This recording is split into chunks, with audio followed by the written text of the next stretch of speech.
আমি বায়োলজি বই। প্রথমেই একটা অভিযোগ করি। তুমি আমাকে খুলে 2 পৃষ্ঠা পড়ো, তারপর হাই তুলে বলো, আহা, এত নাম, এত চিত্র, এত প্রসেস। শোনো, ভয় পেও না।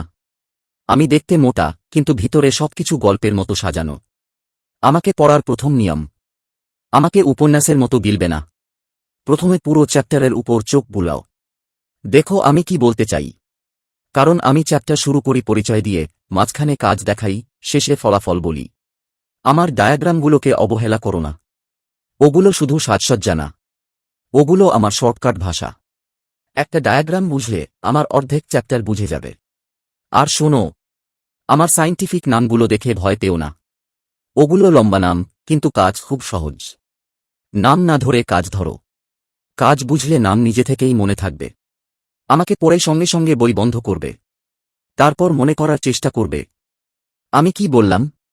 যদি মনে করতে পারো, বুঝবে আমি তোমার মাথায় জায়গা পেয়েছি। না পারলে বুঝবে আমি এখনো দরজার বাইরে দাঁড়িয়ে আছি। আমাকে শুধু পড়বে না, লিখবেও। কারণ পরীক্ষার হলে আমি তোমার মাথা থেকে হাতে নামতে চাই। হাতে না নামলে নম্বর হয়ে বের হব কিভাবে? আমার সংজ্ঞাগুলো ছোট ছোট করে ধরো। আমার প্রসেসগুলো ফ্লোচার্ট বানাও। আমার কম্পারিজনগুলো টেবিল বানাও। তাহলেই আমি সহজ হয়ে যাব। আর রিভিশন ছাড়া আমাকে ছেড়ে যেও না। একবার পরে ভাববে না, ব্যাস শেষ। না, আমি এত সহজে ধরা দিই না। আমাকে বারবার দেখো, তাহলেই আমি স্থায়ী হব। সবশেষে একটা কথা, আমি বায়োলজি বই, আমাকে মুখস্থ করার চেষ্টা করো না। আমাকে বুঝে বন্ধু বানাও। বন্ধু হলে পরীক্ষার হলে আমি তোমাকে একা ছাড়ব না। উত্তরের লাইনে লাইনে আমি নিজেই হাজির হব।